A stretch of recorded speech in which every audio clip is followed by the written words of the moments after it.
हाँ जी विद्यार्थियों, सारिਆਂ ਨੂੰ सत श्री अकाल।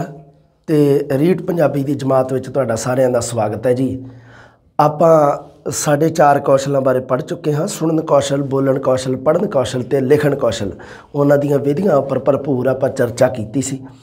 इहदे विच तुसीं इह गल्लां दा ध्यान रखना, जिथे जिथे मैं कहा सीगा तुहानूं इह गल कि क्वेश्चन बन रहे हैं, ਉਹ क्वेश्चन तुसी माइंड ਦੇ ਵਿੱਚ ਰੱਖਣੇ ਆ। ਵੀਡੀਓ ਨੂੰ ਵਾਰੀ-ਵਾਰੀ ਦੇਖਦੇ ਰਹੋ। ਹਾਂਜੀ, ਅੱਜ ਆਪਾਂ ਗੱਲ ਕਰਾਂਗੇ ਪੰਜਾਬੀ ਮਾਤ ਭਾਸ਼ਾ ਪੰਜਾਬੀ ਦੀ ਪਾਠ ਪੁਸਤਕ। ਹਾਂਜੀ, ਮਾਤ ਭਾਸ਼ਾ ਪੰਜਾਬੀ ਦੀ ਜਿਹੜੀ ਪਾਠ ਪੁਸਤਕ ਹੈ ਜੀ, ਉਹਦੇ ਵਿੱਚੋਂ ਪ੍ਰਸ਼ਨ ਮਿਲ ਜਾਂਦਾ ਤੁਹਾਨੂੰ ਅਕਸਰ। ਪ੍ਰਸ਼ਨ ਪੁੱਛਣ ਦਾ ਤਰੀਕਾ ਦੇਖੋ ਜੀ, ਐਗਜ਼ਾਮੀਨਰ ਕੋਲੇ ਹਜੇ ਤੱਕ ਤਾਂ ਇੱਕ ਹੀ ਹੈ। ਪੰਜਾਬੀ ਭਾਸ਼ਾ ਦੀ ਜਦੋਂ ਪਾਠ ਪੁਸਤਕ ਦੀ ਗੱਲ ਆ ਜੇ, ਉਦੋਂ ਕੀ ਹੈ कि उस दे बाहरी गुण ते अंदरूनी गुण, बाहरी विशेषतावां ते अंदरूनी विशेषतावां, उन्हां दे विचों प्रश्न जरूर पूछा जाता है भी हेठ लिखिया विचों किहड़ी एक पाठ पुस्तक की बाहरी विशेषता नहीं है, जां बाहरी विशेषता है, जां अंदरूनी विशेषता नहीं है, अंदरूनी विशेषता है। बस उस तो बाद 4 ऑप्शन पता ही है तुहानूं। हाँ जी, मात भाषा पंजाबी की पाठ पुस्तक किवें दी होनी चाहिए है, की गुण होने चाहिए, इहदे विच विषा वस्तु किवें दा होना चाहिए, बाहरी बनतर, आकार, प्रकार, ये सारियां चीज़ां ते आपां थोड़ियां थोड़ियां गल्लां करांगे। एक क्वेश्चन तुहाडा इत्थे क्लीयर होऊगा, पक्का एग्जाम दे विच आऊगा ते आऊगा उस दे विचों ही आ जो तुसीं पढ़ोगे। देखो जी, पाठ पुस्तक है जिहड़ी आधुनिक सिक्ख्या प्रणाली का प्रमुख आधार है, क्योंकि जिहड़ा मान लो कि हुण 3 मन्ने जाते हैं। सिक्ख्या प्रणाली जिहड़ी आधुनिक सिक्ख्या प्रणाली का एक केंद्र बिंदु है जिहड़ा बालक मन्निया जाता है। तो उस तो बाद की है भी अध्यापक हो गया, तो एक अपना पाठक्रम जिहड़ा पाठ वस्तु कह दिंदे आपां, पाठक्रम भी कह दिंदे उहनूं, है ना। अलग अलग मतलब की है भी अलग अलग दोनों के अर्थ थोड़े जे अलग आ। हाँ जी, हुण देखते हैं जी, पाठ पुस्तक आधुनिक सिक्ख्या प्रणाली का प्रमुख आधार है। आधुनिक सिक्ख्या प्रणाली है जिहड़ी विद्यार्थी नूं आपां की ज्ञान देना चाहुंदे आ, वो ज्ञान किस चीज़ दे विच है? पाठ पुस्तक दे विच है, पाठ पुस्तक के रूप विच है। वह ज्ञान आपां बच्चे नूं देना है, प्रदान करना है। हाँ जी, अध्यापक तो बाद भाषा सिक्ख्या लई पाठ पुस्तक सब तो उपयोगी उपकरण है। ध्यान रखियो, अगर सब तो उपयोगी मैं कहां भी बच्चे नूं भाषा सिक्ख्या विच सब तो उपयोगी बच्चे लई तां ओह हैगा अध्यापक। सब तो ज़्यादा नेड़ता बच्चे की अध्यापक दे नाल हुंदी है। दूसरी गल ध्यान दे विच रखियो, उस तो बाद अध्यापक तो बाद जे महत्वपूर्ण चीज़ है तो वह हैगी है साडी पाठ पुस्तक, जो जमात दे विच निर्धारित कीती हुंदी है कि इस जमात नूं आ पाठ पुस्तक लगेगी तो इस पाठ पुस्तक दे विच इतना विषा वस्तु होवेगा। ये जिहड़ी गल पहलां तो ही साडे जिहड़े सिक्ख्या विभाग आ वो क्लीयर कर लैंदे आ। हाँ जी, एक सधारण अध्यापक ते विद्यार्थी लिए पाठ पुस्तक मार्गदर्शन का काम करती। बिल्कुल जी, मार्गदर्शन बिल्कुल करती है, ये कोई दो राय नहीं। मार्गदर्शन कौन करती है? पाठ पुस्तक अध्यापक का भी मार्गदर्शन करती है और विद्यार्थी का भी मार्गदर्शन करती है। किवें करती है? क्योंकि अध्यापक नूं पता किवें लगता है कि मैं बच्चे नूं किन्ना पढ़ाउणा है, की पढ़ाउणा है, ये साडी पाठ पुस्तक ही निर्धारित करती है। बच्चे ने की पढ़ना है, किन्ना पढ़ना है, ये सारियां गल्लां जिहड़ियां ये पाठ पुस्तक निर्धारित करती है। दोनों वास्ते महत्वपूर्ण है, दोनों वास्ते मार्गदर्शक है। हाँ, इस नाल जमात विच एक समान पद्धर का निर्माण हुंदा है।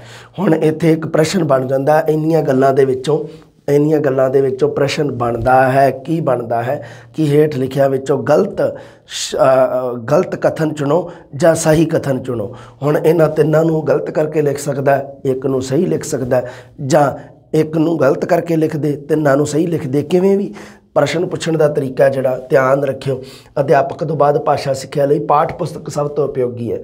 उस तो बाद अगर कोई उपकरण है तो उपकरण तो बहुत सारे क्लास दे विच आपां वरत सकते हैं। मॉडल वरतते हैं, चित्र वरतते हैं, किसी चीज़ का नमूना आपां पेश कर सकते हैं।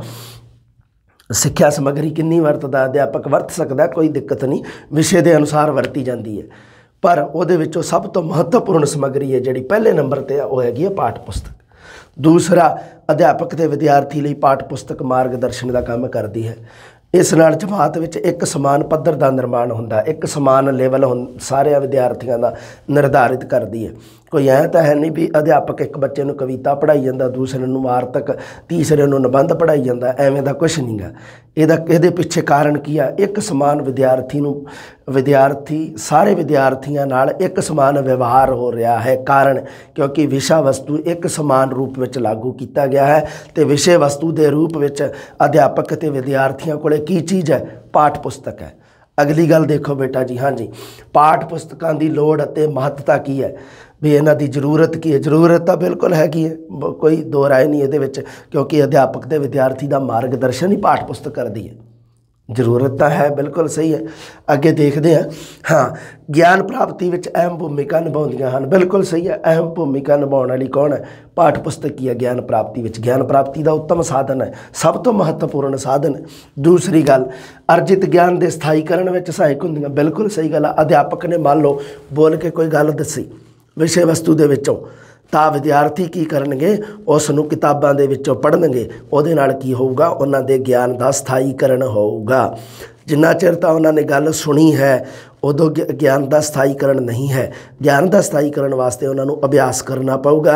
अभ्यास वास्ते पाठ पुस्तक सब तो महत्वपूर्ण साधन है।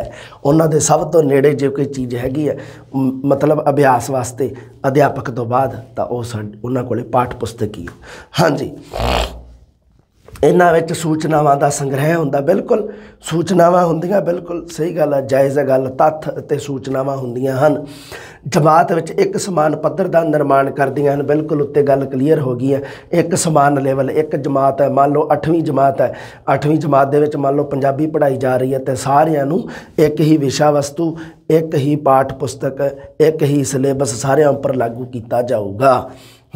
अध्यापक ते विद्यार्थियों लई मार्गदर्शक की भूमिका निभाउंदियां हन। ये फिर गल रिपीट हो गई अपनी, बिल्कुल आप गल क्लीयर कर ली है। विषा वस्तु समझण दे विच सहायता करदियां हन। अपना काम की है, अध्यापक का काम की है? विद्यार्थियों तक विषा वस्तु नूं पहुँचाउणा, वस्तु नूं। तो वह विषा वस्तु समझण दे विच सब तो महत्वपूर्ण भूमिका कौन अदा करती है? वो करती है साडी पाठ पुस्तक। उस तो बाद होर देखो जी, स्वै अध्ययन ते आत्म विश्वास की भावना जगाउंदियां हन। किहड़ी चीज़ है? इस पाठ पुस्तक जगाउंदी है। तुसीं पाठ पुस्तकां बहुत सारियां पुस्तकां पढ़ते हो, चलो पाठ पुस्तक होंदी है। पाठ पुस्तक क्यों है? क्योंकि यह स्कूलों के विच विषय के रूप में निर्धारित की जाती है, इस करके इहनूं पाठ पुस्तक कहा जाता है। बाकी जिन्नियां भी है उन्होंने आपां सधारण शब्द दे विच पुस्तक कह दिंदे हां। पाठ पुस्तक का मतलब है जो स्कूल दे विच विषय के रूप में निर्धारित की गई है। हिंदी दी, पंजाबी दी, अंग्रेजी दी, विज्ञान दी, गणित दी, वो पाठ पुस्तकों की श्रेणी में आउंदियां हन। स्वै अध्ययन बिल्कुल इसे नाल ही है, क्योंकि स्वै अध्ययन करने का विद्यार्थी को होर तरीका ही है नहीं कोई। स्कूल दे विच अगर विद्यार्थी स्वै अध्ययन करेगा तो उसनूं पाठ पुस्तक की सहायता लैनी ही पऊगी। आत्म विश्वास की भावना जगाउंदियां हन, बिल्कुल जी। अगर तुसीं मान लो पढ़ते हो पुस्तक तो उहदे नाल तुहाडे ज्ञान दे विच वाधा हुंदा। ज्ञान दे विच वाधा, ज्ञान का स्थाईकरण, तुहाडे कंसैप्ट क्लीयर हुंदे आ जदों, तो उदों की हुंदा? साडे विच ऐटोमैटिक ही अपने आप ही आत्म विश्वास पैदा हो जाता है। हुण तुसीं है, चलो ज़्यादा दूर की जाना, लो तुहाडे ते ही एक गल मैं तुहानूं दसदा भी, तुसीं मान लो पढ़ रहे हो, तैयारी कर रहे हो। अगर कोई फ्रैशर है तो वह जिवें जिवें एक किताब नूं वार वार पढ़दा जांदा है, उदों की हुंदा? उहदा आत्म विश्वास वधदा जांदा है, उहदा सैल्फ कॉन्फिडेंस वधदा जांदा है। तो यही हुंदा, यही स्कूल के विद्यार्थी नाल हुंदा। जिवें जिवें विद्यार्थी उसनूं पढ़दा है, उसदे कंसैप्ट, उसदे तत्थ क्लीयर हुंदे हन, उसनूं ज्ञान प्राप्त हुंदा है, भाषा का उहदा स्थाईकरण हुंदा है, ज्ञान का स्थाईकरण हुंदा है, तो उहदे नाल की हुंदा है? उसका आत्म विश्वास वधदा है। अगे देखो, मौलिक चिंतन लई प्रेरणादायक होंदियां हन। बिल्कुल, अगर कोई मौलिक चिंतन करना चाहता है, मौलिक चिंतन तो देखो भी बहुत सारे विद्यार्थी इस तरह के होंदे हन जिहड़े सिरजनात्मक विद्यार्थियों की श्रेणी च आउंदे हन। मौलिक चिंतन करने दे विच बहुत मतलब उन्हां दा हुंदा है भी बहुत स्ट्रोंग होंदे हन। मौलिक चिंतन करने दे विच उस मौलिक चिंतन नूं कह सकते हैं भी वाधे दे विच किहड़ी चीज़ पाउंदी है? पाठ पुस्तक पाउंदी है। क्योंकि बच्चा मौलिक चिंतन मान लो कर रहा है तो उस दे विच उहदी सब तो ज़्यादा हैल्पर कौन करूगी? हैल्प कौन करूगी? साडी पाठ पुस्तक करूगी। प्रीख्या प्रणाली दीयां लोड़ां नूं पूरीआं करदियां हन। बिल्कुल जी, कोई एग्जाम आउंदे आ, तुहाडा ही एग्जाम आ जिवें, तो अज जिवें मान लो स्कूली विद्यार्थियों के भी एग्जाम तो उहदे नाल की हुंदा है, उहदे विच पाठ पुस्तक ही वो जिहड़ियां प्रीखिया प्रणाली ਦੀਆਂ सारियां लोड़ां नूं पूरी करती है। क्यों? क्योंकि पेपर जो बनाया जाता है वो स्कूल के जिहड़ा स्कूली बच्चों वास्ते 10वीं वालियां वास्ते 12वीं वालियां वास्ते जो बोर्ड वाले पेपर बनते हैं तो वह पाठ पुस्तक ते निर्धारित होंदे हैं। पाठ पुस्तक के विषा वस्तु पाठ पुस्तक की समग्री ते निर्धारित होंदे हैं। बिल्कुल सही है। सिक्ख्या के प्रचार में सहायता करदियां हन। सही गल है जी, बिल्कुल। पाठ पुस्तक का स्वरूप मतलब पाठ पुस्तक की बनावट बनतर स्वरूप दे विच दो तरह के गुण आउंदे आ। स्वरूप के अगे मैं ब्रैकेट दे विच लिखता गुण या विशेषतावां। हुण की है भी एग्जामिनर की मर्जी है, वह गुण शब्द भी इस्तेमाल कर सकता है, विशेषता शब्द भी इस्तेमाल कर सकता है। पाठ पुस्तक का अंदरूनी गुण किहड़ा नहीं है जां पाठ पुस्तक की अंदरूनी विशेषता किहड़ी नहीं है, ये मैं प्रश्न बोलिया एक बना के भी एग्जामिनर इस तरह का प्रश्न पूछ सकता है। गुण की थां ते विशेषता शब्द का इस्तेमाल कर सकता है, विशेषता शब्द की थां ते गुण शब्द का इस्तेमाल कर सकता है। कोई दिक्कत नहीं, ध्यान दे विच रखियो गुण या विशेषतावां। हाँ जी, एक उत्तम पाठ पुस्तक के विच कुछ विशेषतावां होंदियां हन जिहड़ियां इसके स्वरूप नूं निर्धारित करदियां हन। पहला प्रश्न तुसीं ध्यान दे विच रखना भी पाठ पुस्तक के स्वरूप नूं किहड़ी चीज़ निर्धारित करती है, इस दियां विशेषतावां, इस दे गुण। मान लो तुसीं तुहाडा स्वरूप तुहाडी जिहड़ी बनतर बनावट किहड़ी चीज़ निर्धारित करती है, तुहाडे अंदरले ते बाहरी गुणां नूं निर्धारित करती है। बाहरी गुणा दे विच आ जाती है लीपा पोती आ जाती है, पाउडर सुरखी, ये बाहरी लीपा पोती च देख लो तुसी। मतलब एक मन लवो बाहरी लीपा पोती आ गई, अंदरूनी मतलब अंदर गुण धारण करने, नैतिकता जिन्हों आप कह दें, नैतिक गुण धारण करने। हाँ जी, दोनों ही जरूरी है बेटा जी। अध्ययन पक्ष जां देखो जी पाठ पुस्तक दे हैगे जी दो प्रमुख पक्ष है। एक तो हैगा अध्ययन पक्ष जां अंदरूनी पक्ष, दोनों नाम नूं ध्यान रखना है भी पाठ पुस्तक के अंदरूनी पक्ष नूं, अंदरूनी मतलब अंदर वाला, अंदरूनी पक्ष नूं अध्ययन पक्ष भी कहा जाता है। क्योंकि पाठ पुस्तक नूं खोलांगे तो उहदे अंदर आपां अध्ययन करांगे। अरे इस तरह ही है ना, पाठ पुस्तक नूं अंदरों खोलांगे जदों, इस करके अंदरूनी पक्ष नूं अध्ययन पक्ष कहा जाता है। इस विच विषा समग्री सब तो महत्वपूर्ण है, विषय की चोण और संगठन का विशेष महत्व है। ध्यान रखियो भी पाठ पुस्तक के दो प्रमुख पक्ष है, एक अध्ययन पक्ष या अंदरूनी पक्ष तो दूसरा रूपात्मक या बाहरी पक्ष। रूप का संबंध बाहरी वस्तु है ना होंदा है, बाहरी चीज़ नाल। एक हुंदा रूप, एक हुंदा वस्तु। रूप हुंदा बाहरी दिख दिखावट, बाहरी बनतर, ते वस्तु अंदर जो की पाया हुआ। बस तुसीं ऐ समझ लो भी रूपात्मक या बाहरी पक्ष है जिहड़ा ओह भांडा है, एक बर्तन है, तो उहदे विच जो समग्री पाई हुई है वह अध्ययन पक्ष या अंदरूनी पक्ष है। इसनूं इस नज़रिए तो समझ लो तुसीं। हाँ जी, रूपात्मक या बाहरी पक्ष। अध्ययन पक्ष या अंदरूनी पक्ष दे विच सब तो महत्वपूर्ण चीज़ किहड़ी है, वह हैगी आ विषा समग्री, विषय समग्री की चोण। अंदर जो विषा समग्री है, अंदर जो वस्तु है, उस दी चोण मतलब की है विद्यार्थियों के पੱਧਰ के अनुसार होनी, समाज के इस तरह की विषय वस्तु की समग्री होनी जो समाज विच रहिंदियां होइयां विद्यार्थी की कोई हैल्प कर सके। समाज वास्ते, विद्यार्थी दे अपने परसनल जीवन वास्ते, उसके समाजिक जीवन वास्ते, उसके आर्थिक जीवन वास्ते ते उसका राष्ट्रीय जीवन वास्ते लाभदायक होवे।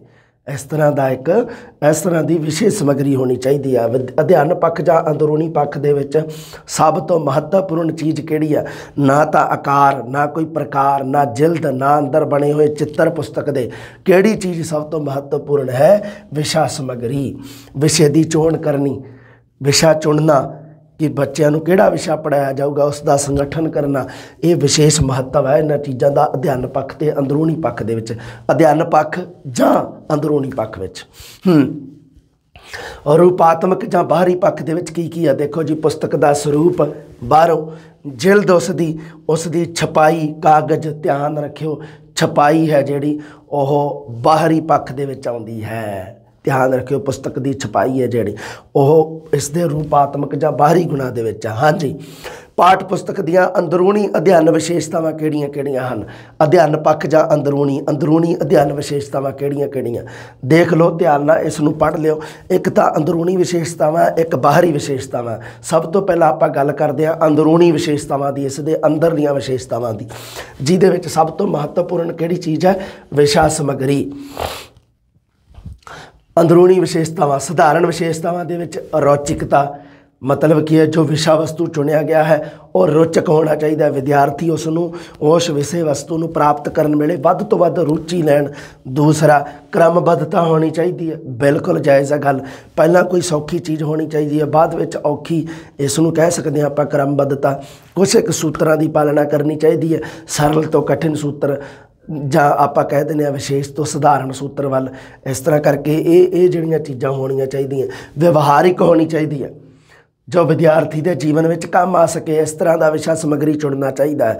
जो विषा समग्री विद्यार्थी के दैनिक जीवन में जां उसके समाजिक जीवन में अगर किसी काम ही नहीं आया तो समझ लो उस चीज़ का कोई फायदा नहीं, उस विषय समग्री का।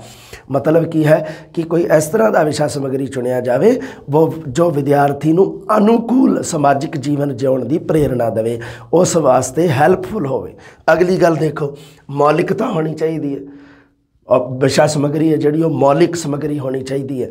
कोई इस तरह नहीं भी किसी की चक के पाती, कोई नकल करती, ये चीज़ों तो थोड़ा जिहा परहेज करना चाहिए। विषा समग्री मौलिक होनी चाहिए है जिहड़ी विद्यार्थी दे काम आ सके। वन सुवन्नता होनी चाहिए है, अलग अलग प्रकार का होना चाहिए। एक पुस्तक दे विच इक्को ही तरह की चीज़ नहीं होनी चाहिए। उदाहरण वास्ते पंजाबी की पाठ पुस्तक लै लो, उहदे विच कवितावां भी होणगीआं, जिवें मान लो 10वीं वाली है, उहदे विच निबंध भी है, कहानियां भी है। इहनूं की कहा जाता है? इहनूं की कहा जाता? वन सुवन्नता। कवितावां दे विच भी अगे वन सुवन्नता है, एको कवि दियां कवितावां नहीं दित्तियां, अलग अलग कवियां दियां दित्तियां है। अगे होर विशेषता है, अलग अलग कवियां दे विचों भी एक अद्धा कवि कोई आदि काल दा, एक कोई मध्य काल दा, एक कोई आधुनिक काल दा कवि है। इनू कहा जाता वन सुवन्नता। अलग अलग वन सुवन्ना मतलब अलग अलग प्रकार का, भिन्न भिन्न प्रकार का, तरह तरह का, वख वख प्रकार का, जिन्होंने कह दें। मनोविग्यानिकता की होनी चाहिए, बिल्कुल। जो विषा समग्री है वो मनोविग्यानिक सिद्धांतों के अनुकूल होनी चाहिए है, क्योंकि साइकोलॉजी का बड़ा महत्वपूर्ण है। आदर्शता, आदर्श होना चाहिए। पाठ समग्री, विषा समग्री आदर्श होनी चाहिए है, जिसनूं जीवन दे विच स्वीकार किया जा सके, उस तरह की आदर्श होनी चाहिए। भाषा की शुद्धता होनी चाहिए है, ये सधारण विशेषतावां की गल कर रहा मैं। भाषा की शुद्ध वरतों की जानी चाहिए है, अशुद्ध वरतों नहीं की जानी चाहिए। जीवन के नाल संबंधित होनी चाहिए। व्यवहारिकता दे विच हालांकि गल कर चुके हैं आपां, एक बारी फिर गल कर लीए कि विषा समग्री जो आपां विद्यार्थी नूं पढ़ाउण जा रहे हैं वह विद्यार्थी के जीवन नाल संबंधित होनी चाहिए। इस करके ही तो जदों आपां पहली सिक्ख्या दे पहली जमात दे विच बच्चे नूं पढ़ाने आ तो तुसीं देखिया होना कि बच्चे नूं उसदे शरीर के अंगां दे नाल, उसदे घर परिवार दे नाल संबंधित जां उसदे पिंड दे नाल संबंधित ये चीज़ां जिहड़ियां उन्हां बारे दस्सिया जांदा है। जां उस तरह के कोई जनावर पंछी, जनावर मतलब जानवर पंछी, इन्हां दे बारे दस्सिया जांदा, इन्हां दे नाम, फल फ्रूट दे नाम दस्से जांदे। कारण की है? क्योंकि उसनूं सिੱਖਿਆ नूं जीवन दे नाल संबंधित किया जाता है। अंदरूनी विशेषतावां चाहुंदियां देख लो, विषा वस्तु संबंधी, भाषा संबंधी, शैली संबंधी, ये विशेषतावां पाठ पुस्तक दियां अंदरूनी विशेषतावां हन, अंदरलियां विशेषतावां हन। इस दियां ध्यान रखियो जी, अंदरूनी जां अध्ययन विशेषतावां विषा वस्तु संबंधी। विषा वस्तु क्योंकि सब तो महत्वपूर्ण है, विषा समग्री है जी वो सब तो महत्वपूर्ण है। उद्देश्य भरपूर होना चाहिए। देखो जी, हर गल का कोई ना कोई उद्देश्य जरूर होता है, हर गल मगर कोई ना कोई उद्देश्य होना चाहिए है। तो सिक्ख्या एक उद्देश्यपूर्ण प्रक्रिया है। तुसीं साइकोलॉजी दे विच पढ़दे हो, क्योंकि अगर कोई मान लो कोई क्रिया जिहड़ी ओह उद्देश्य रहत होई तो उहदे नाल की होगा? उद्देश्य रहत तुसीं एवें समझ लो भी एक बेड़ी है जिहड़ी ओह बिना मलाह तो आ, तो उसनूं मान लो कोई चलाउण वाला ही है नहीं, तो वह किते ना किते एवें लहरां की चपेट में आके किसी ना किसी किनारे लग जूगी, और जां किते अध विचाले ही रह जूगी, किवें भी मान लो इस चीज़ नूं, पर सही जगह ते नहीं पहुँचेगी। क्यों? क्योंकि उहदे विच ड्राइवर है नहीं गा, मलाह है नहीं गा। बस इस तरह ही उद्देश्य जदों नहीं गा, आपां किसी गल दा उद्देश्य ही है नहीं, कोई आपां काम करन जा रहे हैं उहदे मगर उद्देश्य है नहीं कोई, तो वह काम साडा व्यर्थ है। सिक्ख्या जिहड़ी उद्देश्यपूर्ण प्रक्रिया है। ਰਾਸ਼ਟਰੀ ਉਦੇਸ਼ ਹੋਣੇ ਚਾਹੀਦੇ ਆ। ਰਾਸ਼ਟਰੀ ਉਦੇਸ਼ਾਂ ਦੇ ਨਾਲ ਸੰਬੰਧਿਤ ਹੋਣੇ ਚਾਹੀਦੇ ਆ। ਜਿਹੜੀ ਰਾਸ਼ਟਰ देश ਦੇ ਨਾਲ ਸੰਬੰਧਿਤ ਆਪਾਂ ਕਹਿ ਦਿੰਦੇ ਆ। ਵਿਦਿਆਰਥੀ ਕੇਂਦਰ ਹੋਣਾ ਚਾਹੀਦਾ। ਵਿਸ਼ਾ ਵਸਤੂ ਵਿਦਿਆਰਥੀ ਦੇ ਉੱਪਰ ਕੇਂਦਰਿਤ ਹੋਣਾ ਚਾਹੀਦਾ, ਕਿਉਂਕਿ ਆਧੁਨਿਕ ਸਿੱਖਿਆ ਦੇ ਵਿੱਚ ਜੋ ਕੇਂਦਰੀ ਧੁਰਾ ਹੈ, ਜੋ ਕੇਂਦਰ ਹੈ ਉਹ ਬਾਲਕ ਹੈ। ਇਸ ਕਰਕੇ ਵਿਦਿਆਰਥੀ ਦੇ ਅਨੁਕੂਲ ਹੋਣਾ ਚਾਹੀਦਾ ਵਿਸ਼ਾ ਵਸਤੂ। ਲੋੜ ਅਨੁਸਾਰ ਵਿਸ਼ੇ ਹੋਣੇ ਚਾਹੀਦੇ ਆ। ਜਿੰਨੀ ਜ਼ਰੂਰਤ ਆ ਵਿਸ਼ੇ ਸਮੱਗਰੀ ਦੀ ਉਨੀ ਹੋਣੀ ਚਾਹੀਦੀ ਹੈ, ਵਾਧੂ ਨਹੀਂ ਹੋਣੀ ਚਾਹੀਦੀ, ਨਾ ਹੀ ਘੱਟ ਹੋਣੀ ਚਾਹੀਦੀ ਹੈ। ਉਪਦੇਸ਼ਾਂ ਦਾ ਤਿਆਗ ਕੀਤਾ ਜਾਣਾ ਚਾਹੀਦਾ ਹੈ, क्योंकि उपदेश नहीं होने चाहिए किते कि विद्यार्थी नूं जीवन में आ करना चाहिए है जी, विद्यार्थी नूं जीवन में ओ करना चाहिए है जी। इनू कहा जाता है उपदेश देने कि जीवन किवें दा होना चाहिए है। देखो दो चीज़ां हुंदियां, एक तो सधारण गल दसनी भी किवें दा है जीवन, जीवन किवें दा है ये होना चाहिए। पाठ पुस्तक दे विच समग्री दे विच जीवन किवें दा है। एक उदाहरण दे रहा तुहानूं मैं भी उपदेश किनूं कहिंदे आ। अगर मैं कहां कि जीवन किवें दा है उहदे विच तां मैं जीवन बारे दसूँगा। अगर मैं कहां कि जीवन किवें दा होना चाहिए है तो उहदे विच की होगा, मैं आपदे वल्लों दसूँगा भी इस तरह दा होना चाहिए जी, इस तरह करना चाहिए, सानू आ नहीं करना चाहिए जी, आ गुण अपनाने चाहिए, आ छड्ड देणीआं चाहिए चीज़ां। इहनूं कहा जांदा उपदेश। विद्यार्थी दे अगर जीवन उपर उपदेश पारू पै गए तो समझो भी तुसीं ओह जो असली जिहड़ा उद्देश है वह फिर भुल जाओगे। असली उद्देश तो विद्यार्थी नूं भाषा ज्ञान की प्राप्ति कराउणी है, तो भाषा ज्ञान की प्राप्ति तो होनी नहीं, उन्होंने उपदेशों का ही हो जूगा ज्ञान। काल्पनिक विषयों का त्याग किया जाना चाहिए है, बिल्कुल सही गल है। बहुत सारे काल्पनिक विषय नहीं होने चाहिए, काल्पनिक विषयों का त्याग होवे। हाँ, क्रम अते मात्रा उसका क्रमवार होनी चाहिए, किहड़ी चीज़ नूं पहला पढ़ाया जाऊगा, किहड़ी नूं बाद विच। क्रम ते मात्रा मतलब कितनी मात्रा दे विच समग्री है जिहड़ी ओह कितनी मात्रा दे विच होनी चाहिए है, क्योंकि लोड़ तो ज़्यादा समग्री भी जिहड़ी ओह जायज़ नहीं है, बिल्कुल गलत है। पूर्व ज्ञान के उपर आधारित होनी चाहिए है, बिल्कुल सही है गल।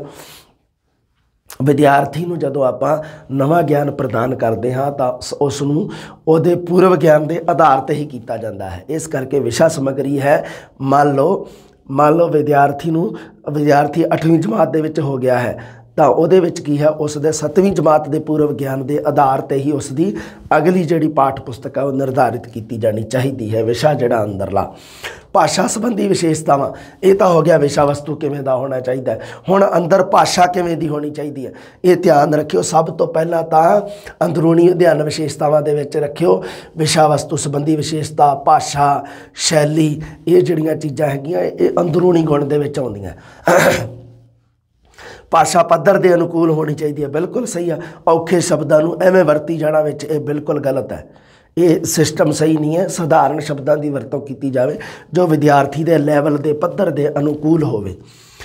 उस तो बाद सरलता होनी चाहिए है, भाषा दे विच भाषा स्पष्ट होनी चाहिए है, तत्समुखी शब्दावली होनी चाहिए है। ध्यान रखियो तत्सम शब्दों की वध तो वध वरतों की जाए। तत्सम शब्दावली की मतलब किसी दूसरी भाषा तो ले गए शब्द जिहड़े हूबहू, क्यों उहदे नाल की हुंदा है, उहदे नाल विद्यार्थी नूं इस तरह नहीं लगता कि भाषा एक दूजी की घाट कर रही हैं। जिवें मान लो क्योंकि हुण असीं जदों आपां जिवें मान लो तुसीं नावल वगैरह पढ़ते हो जां होर किते जिवें मान लो वड्डी जमात की कोई पंजाबी की किताब पढ़ते हो तो उदों तत्समुखी शब्दावली है जिहड़ी घट जाती है। उदों जिहड़े वो शब्द आ जाते हैं जिहड़े मान लो कुछ मौलिक शब्द जां मौलिक शब्द हो गए जां तदभव रूप दे विच वरते गए हैं है ना, जां कोई देसी जे शब्द, इन्हां चीज़ों की वरतों होण लग जाती है। पर जदों प्रारंभ दे विच आपां आरंभ दे विच बच्चे नूं भाषा पढ़ा रहे हैं तो उदों वध तो वध तत्समुखी शब्दावली शुद्ध होनी चाहिए है, सार्थक होनी चाहिए है, कोई अर्थ होना चाहिए उसका। क्रमिक शब्दावली औखे शब्दों ते प्रसंगिक कथावां की व्याख्या होनी चाहिए है विच। मान लो कोई औखा शब्द आ गया उसकी तो कोई प्रसंगिक कथा आ गई उसकी भी व्याख्या दी जानी चाहिए है। अभ्यास प्रश्न होने चाहिए विच जरूरी है। उहदे नाल की होगा विद्यार्थी दा एक तो की होगा जो उसने ज्ञान प्राप्त किया कितना ज्ञान प्राप्त किया अभ्यास प्रश्नों नहीं पता लग जूगा। दूसरा उसके ज्ञान का स्थायीकरण होगा, उहदे नाल रिपीट हो जूगा, दोहराव हो जूगा। शैली संबंधी विशेषतावां किहड़ियां-किहड़ियां? शैली हुंदा ढंग तरीका, शैली विधि ढंग तरीका, ये सारे इनू कहा जाता शैल मतलब शैली के समानार्थी शब्द है। ढंग विधि तरीका, प्रभावशाली शैली होनी चाहिए है, पद्धर के अनुकूल, ये प्रकाशित अते संपादन, ये शैली संबंधी विशेषतावां इहदियां। पर उस दा पुस्तक का जोड़ा प्रकाशन किया गया तो उसकी संपादना की गई, एडिटिंग, ये जड़ियाँ चीज़ां जड़ियाँ दोनों शैली संबंधी विशेषतावां दे विच आउंदियां, अंदरूनी गुण दे विच आउंदियां। ध्यान रखियो, आ बहुत इंपोर्टेंट है। ये बहुत भुलेखा खाते हैं विद्यार्थी भी प्रकाशन ते संपादन तक नहीं बाहरी गुण है, पर नहीं, बाहरी गुण नहीं है, अंदरूनी गुण है, ध्यान रखना है। उस तो बाद जी पाठ पुस्तक दीयां रूपात्मक विशेषतावां जां बाहरी गुण, ये हुण एग्जामिनर की मर्जी है भी वह रूपात्मक विशेषता शब्द की वरतों करता है जां बाहरी गुण की।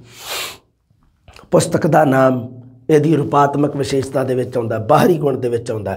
आकार उसका, साइज, जिल्द उसके उपर जो उसनूं बाइंडिंग किया गया, ओह कागज़ अते छपाई, पुस्तक का जिहड़ा कागज़ है वह कितना क मतलब वधिया है जां किवें दा, नॉर्मल है, एवरेज है।